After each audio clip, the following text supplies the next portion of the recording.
Hey friends, welcome to the Good Taste TV. New Year's is just around the corner. And there's no better way to celebrate than with some BBQ ribs, which are also perfect for any time of the year.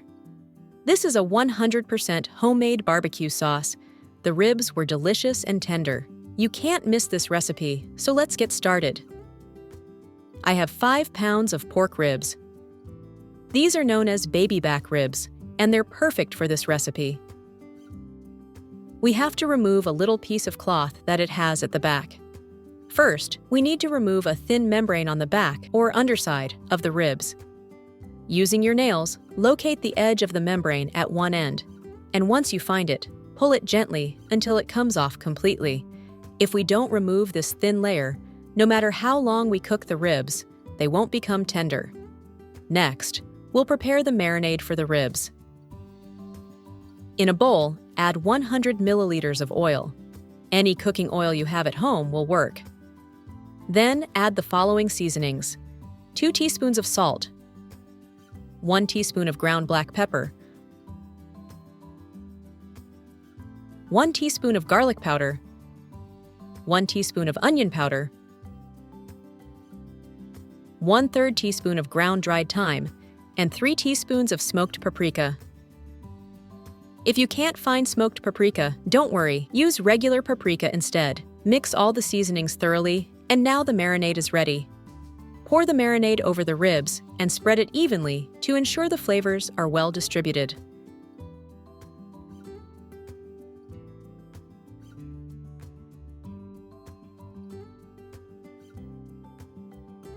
Let the ribs marinate for at least 6 hours.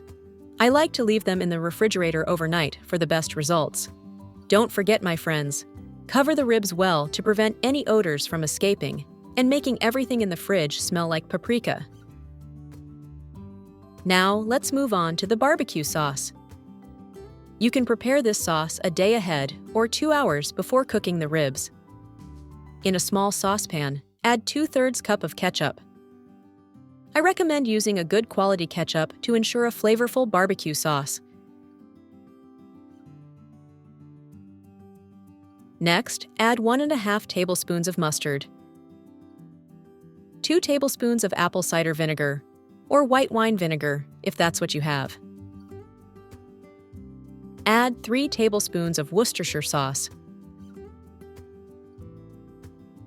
Then add 2 tablespoons of brown sugar, or white sugar if you don't have brown sugar. Add half a tablespoon of onion powder, a pinch of black pepper to taste, and 1/4 cup of Coca-Cola, and finally, add half a teaspoon of salt.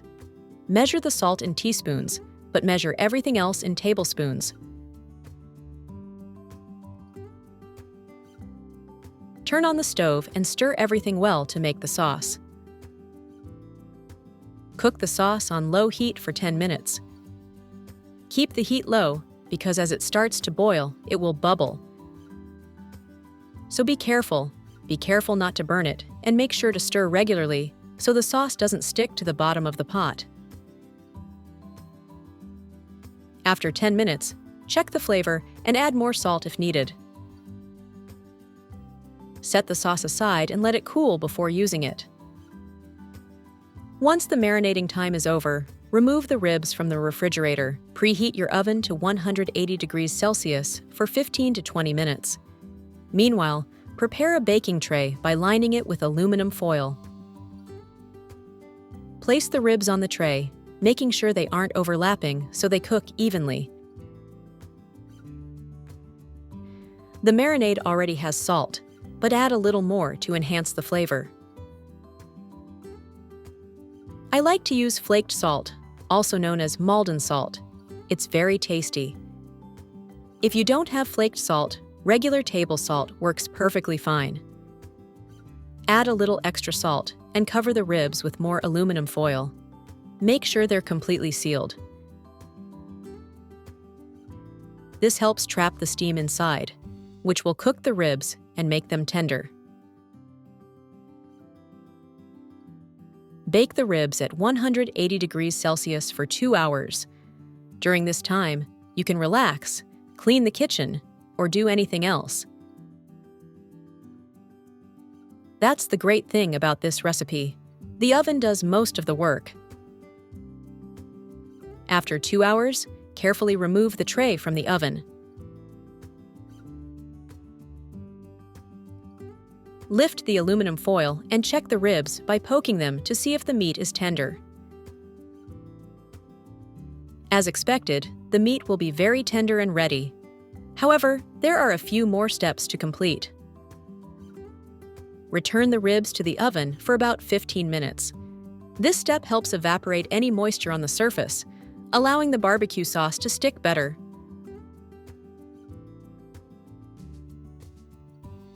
Once those 15 minutes are up, take the ribs out and check the color. At this point, the ribs are delicious as they are. But we've made a barbecue sauce, so let's use it. Brush the sauce generously over the ribs, giving them 2 to 3 coats. The sauce, my friends, gives the ribs an incredible color and makes them look even more appetizing. Put the ribs back in the oven for another 15 minutes. When they're ready, take them out and let them rest for 10 minutes before serving. The ribs look amazing and smell incredible. The barbecue sauce we made is finger-licking good, and the ribs are tender and juicy.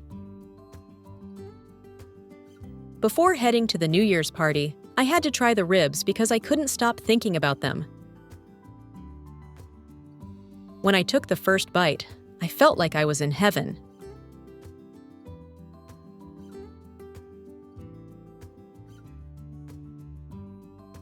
This recipe is truly wonderful. The ribs were perfectly seasoned and so tender that the bones came out effortlessly.